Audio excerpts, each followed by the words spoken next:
Hello everyone, কেমন আছেন সবাই? আশা করি সবাই ভালো আছেন। অনেক দিন পরে আসলাম চ্যানেলে। অনেক দিন যাবত আসা হয় না। একটু ব্যস্ত আছিলাম। ব্যস্ততার কারণে চ্যানেলে ভিডিও দেওয়া হয় না। খামারের নতুন আপডেট নিয়ে আসলাম। আমার খামারের এই বরকিটা ২ টা বাচ্চা দিয়েছে। ২ টাই মাশাআল্লাহ পাঠা বাচ্চা হইছে। মানে ছেলে বাচ্চা। আর এবার এই বরকিটা ৪ মাস ২৩ দিনে বাচ্চা দিয়েছে। আমি আবার দিন হিসাব করি না, আমি মাসের হিসাব করি।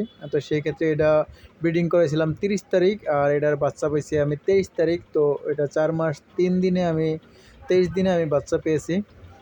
এর আগে এটা যখন বাচ্চা হইতো তখন ৫ মাস ১ দিন বা ৪ মাস ২৯ দিন অথবা ৫ মাসে এরকম বাচ্চা পেয়েছি। তবে এবার একটু ব্যতিক্রম, ১ সপ্তাহ আগেই বাচ্চা পেয়েছি। যাই হোক মাশাআল্লাহ বাচ্চা দুটা খুব ভালো হইছে। গ্রোথ সব কিছু ঠিক ছিল। আর কোয়ালিটিও মাশাআল্লাহ খুব ভালো আসছে। এই বাচ্চা দুটার বাবা আমার খামারের ব্রিডার।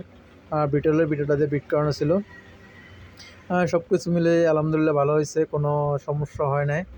আর যে জন্য ভিডিও দেওয়া আপনাদের যাদের খামারে বাচ্চা জন্ম হয় তখন বাচ্চার জন্য আলাদা কেয়ার করতে হয়। বাচ্চা জন্ম হওয়ার পরবর্তী কাজ হলো গিয়া ওর মায়ের সামনে রাখলে ওর মা ওর গায়ের যে ইয়াগুলো আছে, যে ইয়াগুলো বের হয় ওগুলা চেটে ওরে মোটামুটি একেবারে শুকনো করে দেয়। আর সাথে আপনি নিজেও তো একটু ঝুট দিয়ে হোক বা কাপড় দিয়ে হোক এগুলো দিয়ে আপনি পরিষ্কার করে দেবেন। আর আরেকটু কাজ যেটা হয়েছে কি আপনার ওর পায়ের যে নখগুলো আছে ওগুলা কেটে দেওয়ার চেষ্টা করবেন, কারণ নখগুলো কেটে না দিলে ওগুলো যখন বাচ্চারা বয়স ৭-৮ মাস বা ১ বছর হয়ে যায় তখন ওগুলো বাড়তি থাকে, তখন এগুলো দেখতেও খারাপ দেখায়, বিশ্রী দেখায়। তো আপনারা ওর পায়ের যে চারটা পায়ের যে ৪টা নখ আছে এই নখগুলো আপনারা ব্লেড দিয়ে হোক বা কেচে আপনার ওই ছুরি দিয়ে হোক কেটে দিবেন, তাহলে খুব ভালো হবে। আর এগুলো বাচ্চা জন্ম হওয়ার সাথে সাথেই করতে হয়, তখন পাগুলো খুব নরম থাকে, তখন কাটলে ওরও কোনো সমস্যা হয় না আর আপনাদের কাটতে কোনো অসুবিধা হয় না। তাতে পায়ের গঠনটা খুব সুন্দর থাকে।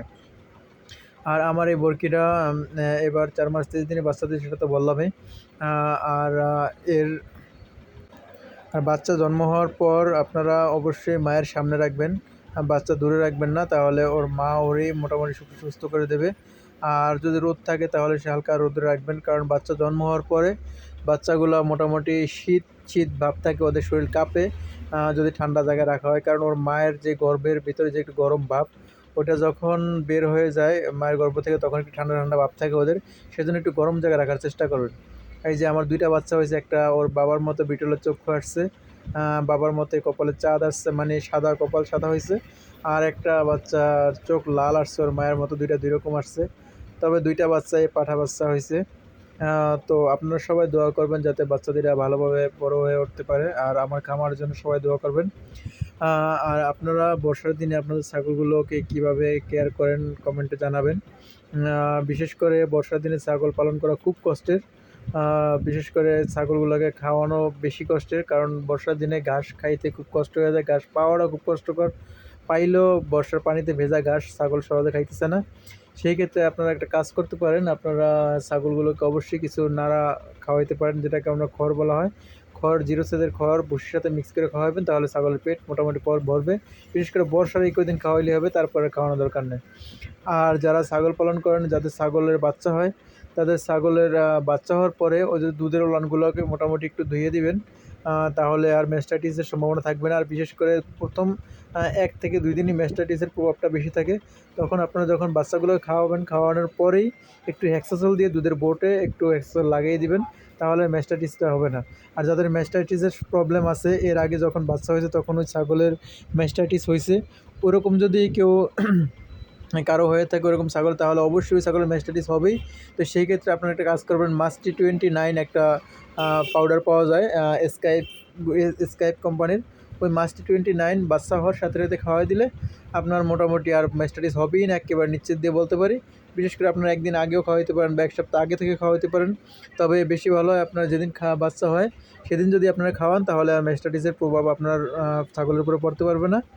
আমার এই ছাগলটা প্রতি বছরই ম্যাস্টাইটিস কম বেশি হয়, মানে প্রতি বছরই ম্যাস্টাইটিসের একটা প্রভাব থাকে। বিশেষ করে যখন আমি নতুন ছাগল পালন শুরু করি তখন ওর ম্যাস্টাইটিস হয়েছিল, তো সেই বছরটা আমার খুব কষ্ট গেছে ওরে ঠিক করতে। আল্লাহ খুব মানে অনেক সমস্যার সম্মুখীন হয়েছিলাম আমি।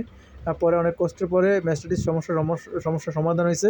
ছাগলেরও কোনো সমস্যা হয় না, দুধের ওলান দুইটাই ঠিক আছে, কিন্তু আমি ওই বছরটা খুব কষ্ট পাইছি।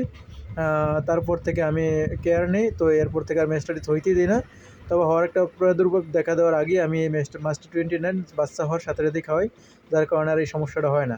যাদের ছাগলের ম্যাস্টাইটিসের প্রবলেম আছে তারা অবশ্যই মাস্টার 29 খাওয়াবেন, তাহলে অবশ্যই আপনার ছাগলের কখনোই ম্যাস্টাইটিস হবে না, এটুকু আমি নিশ্চিত দিতে পারি। আর তো আজকের ভিডিও এই পর্যন্তই।